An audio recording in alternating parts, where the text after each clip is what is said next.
Hablemos ahora de los aspectos para la evaluación de pavimentos flexibles. Actualmente existen diversos modelos, programas para la modelación estructural, entre los que podemos mencionar, por ejemplo, el BISAR desarrollado por la Shell Oil Company, Ken-Layer desarrollado por Wang, DAMA propuesto por el Instituto del Asfalto, WinDepav desarrollado en Colombia, y uno de los más empleados últimamente es el software Julea, que va insertado en la guía de diseño empírico mecanicista.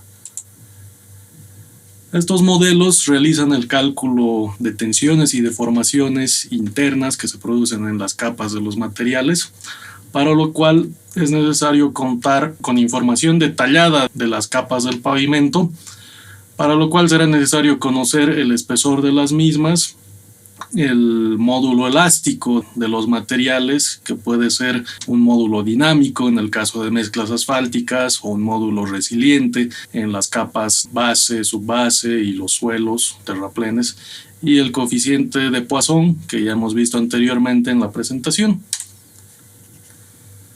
Respecto a las propiedades de los materiales, el módulo resiliente es un equivalente al módulo de Young o módulo elástico de los suelos y materiales granulares. Este módulo elástico se adquiere una vez que el material presenta un comportamiento elástico y completamente recuperable ante una carga repetida. El módulo resiliente se define como la relación entre el esfuerzo desviador y la deformación recuperable del material, siendo el esfuerzo desviador la diferencia entre el esfuerzo principal mayor y el esfuerzo principal menor desarrollado en la capa. Es una propiedad que determina la capacidad portante de un material y se usa tanto para caracterizar materiales finos como materiales gruesos, y es la propiedad fundamental empleada en los métodos de diseño más modernos y también en los clásicos, como por ejemplo la guía AASHTO del 93. Para la determinación del módulo resiliente en laboratorio se emplea una prensa servohidráulica, como la que vemos en la diapositiva en el lado izquierdo, que aplica una carga cíclica en el material. Bueno, la carga que se aplica es del tipo Haversiano. Esto quiere decir que se aplican ciclos de carga y descarga de una duración breve, estamos hablando de décimas de segundo, y posterior al ciclo de carga-descarga se deja un tiempo de espera, un tiempo de reposo antes de la aplicación del nuevo ciclo. Tras la consecutiva aplicación de cargas se produce una deformación plástica o no recuperable, y también se tiene una componente elástica de deformaciones que es la que nos servirá para determinar el módulo resiliente del material. Esto mismo visualizamos en esta imagen de esta diapositiva, donde a medida que se aplican los ciclos de carga y descarga, el material presenta una deformación permanente acumulada, pero la componente principal es la deformación resiliente o recuperable. La experiencia en la realización de estos ensayos nos indica que la deformación plástica total en el rango de carga que típicamente se emplea para la realización del ensayo se alcanza después de efectuar unos 100 a 200 ciclos de carga-descarga. En esta diapositiva vemos la relación que tienen los módulos resilientes, tanto de materiales de subrasante como materiales granulares, respecto al esfuerzo que se aplica en los mismos. En el caso de los materiales de subrasante, vemos que estos adquieren mayores módulos, mientras menores son los esfuerzos desarrollados en el material. En el caso de los granulares tenemos un efecto inverso, teniéndose que los mayores módulos se desarrollan mientras mayores son los esfuerzos aplicados. Este comportamiento se atribuye a que en el caso de los granulares se produce un efecto de fricción interna de los agregados, lo cual ocasiona un incremento en la rigidez del material, mientras que en los materiales finos, al ser materiales menos resistentes a los esfuerzos de corte, mientras más grandes sean los esfuerzos desarrollados dentro del material, menor ha de ser la rigidez que proporcione la capa. Asimismo, vemos en esta diapositiva los valores característicos de módulos resilientes para diferentes tipos de suelo según la clasificación AASHTO. Vemos que los materiales granulares, los tipo A1, A1A, A1B, son aquellos materiales que presentan los mayores módulos, y a medida que el suelo se va haciendo más fino, sus módulos son cada vez menores. Hablemos ahora del comportamiento del asfalto y de las mezclas asfálticas. Los cementos asfálticos son materiales viscoelásticos altamente dependientes de la temperatura. Por su naturaleza, la viscosidad, es decir, la resistencia al flujo del material, es su característica principal. A elevadas temperaturas, los asfaltos actúan semejante a un líquido, es decir, son materiales que presentan una elevada fluencia. Sin embargo, presentan un comportamiento plástico no recuperable, por lo que podemos afirmar que la mezcla asfáltica llegaría a ser susceptible a deformaciones plásticas o ahuellamiento. A bajas temperaturas se produce un efecto inverso. El material se asemeja a un sólido elástico, podemos decir a una goma, en el que las deformaciones son recuperables casi en su totalidad, y a muy bajas temperaturas el material se torna muy susceptible a la fisuración térmica por las elevadas tensiones internas de contracción. Finalmente, a temperaturas intermedias, que son las condiciones de operación generales que se presentan en el país, el material adquiere un comportamiento elástico y viscoso, semejante a un amortiguador de un vehículo. Se tiene una componente elástica, semejante a un resorte, donde las reacciones son inmediatas y completamente recuperables, y se cuenta también con una componente viscosa, caracterizada por un pistón de reacción lenta, por lo que podemos afirmar que ante cada solicitación simultáneamente existe una reacción elástica inmediata y una componente viscosa. En esta diapositiva ilustramos el comportamiento típico de la mezcla asfáltica, donde a baja viscosidad la mezcla asfáltica se torna más deformable y transmite más esfuerzos a las capas inferiores, además de desplazarse, producto de una menor rigidez del material. Por otra parte, a mayores viscosidades, una condición característica de climas fríos, la mezcla se torna más rígida y frágil, absorbiendo más esfuerzos producto de su mayor viscosidad y rigidez y protegiendo así a las capas inferiores. Sin embargo, la mezcla al ser frágil se torna más susceptible a fisuraciones por fatiga. El módulo dinámico.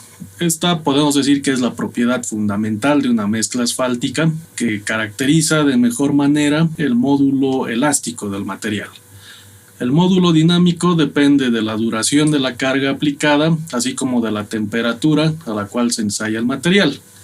Se determina a partir de la aplicación de distintos ciclos de carga a diversas temperaturas de probetas cilíndricas de mezcla asfáltica. Los ensayos son realizados en prensas servohidráulicas, como las que vemos en la imagen del lado izquierdo. Las muestras son compactadas típicamente mediante un compactador giratorio.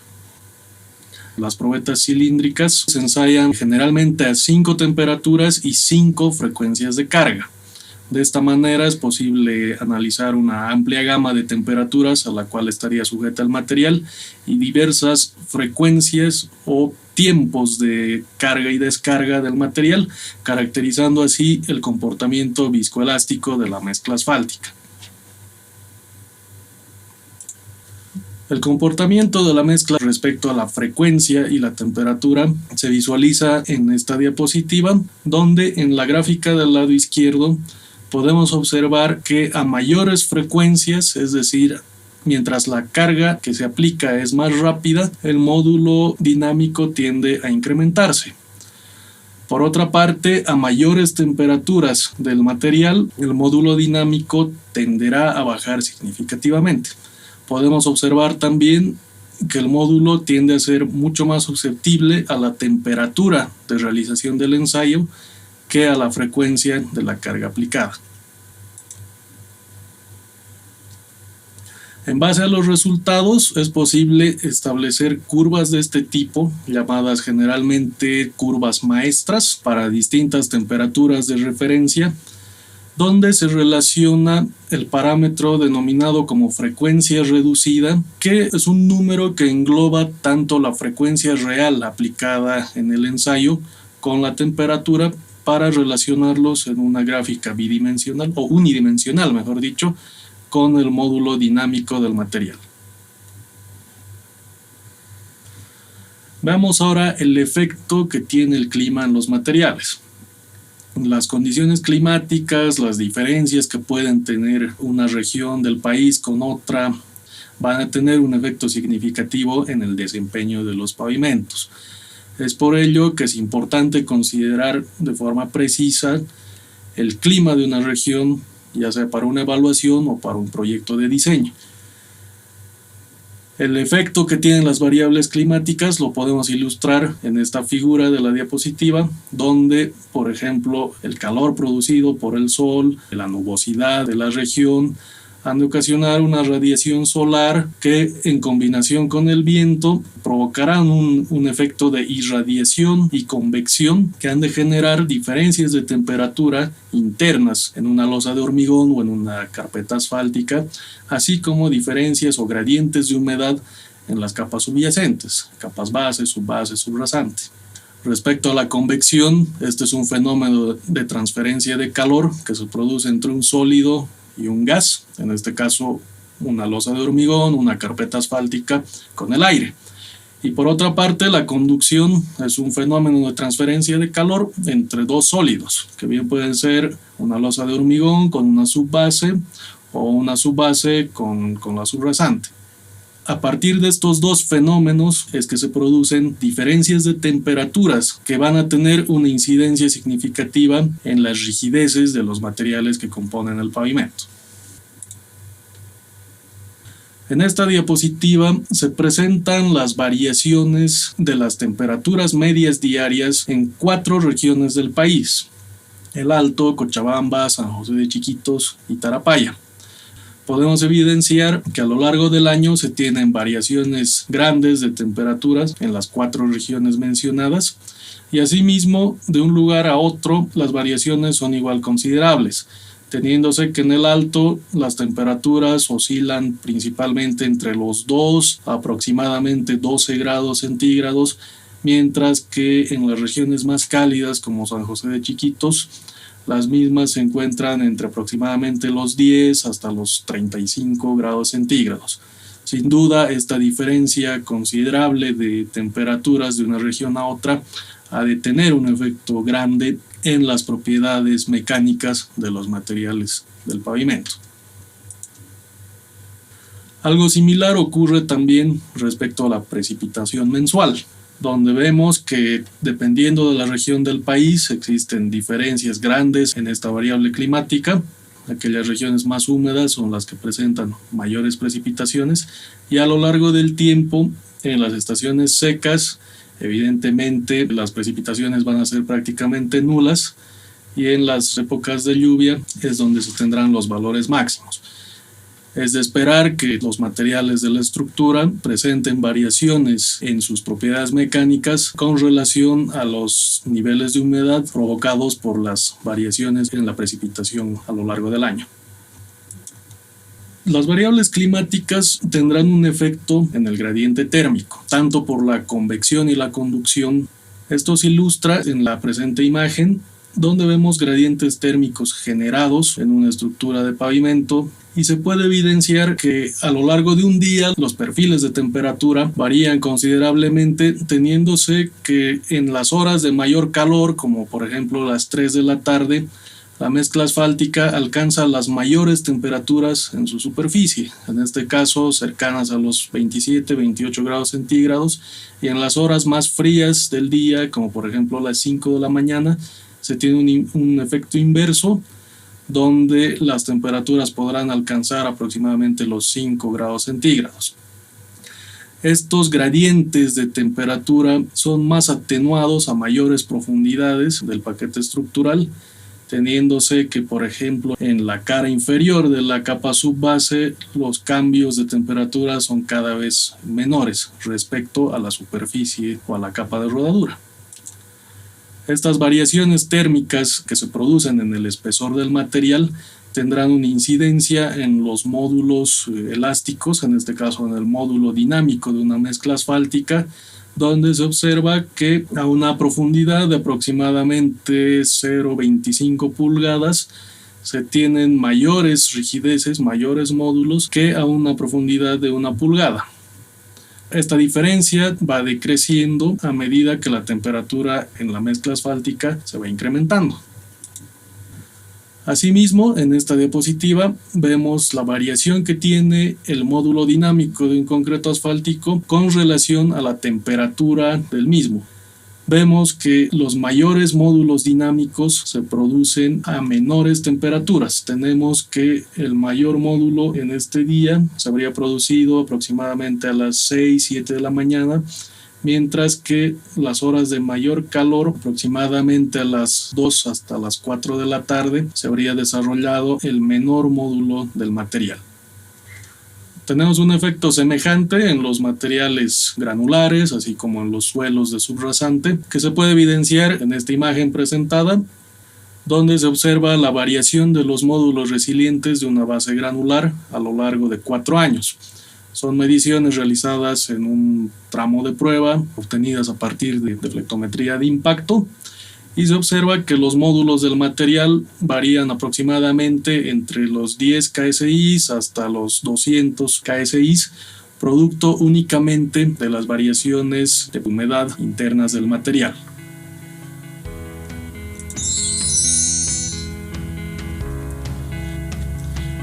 Con esto terminamos el presente tema de comportamiento estructural de pavimentos flexibles. En adelante les queda desarrollar los ejercicios propuestos relacionados a este tema, y cualquier consulta que tengan sobre los mismos estamos dispuestos a aclararlos, ya sea por correo electrónico o mediante la plataforma donde se está desarrollando el curso. Muchas gracias.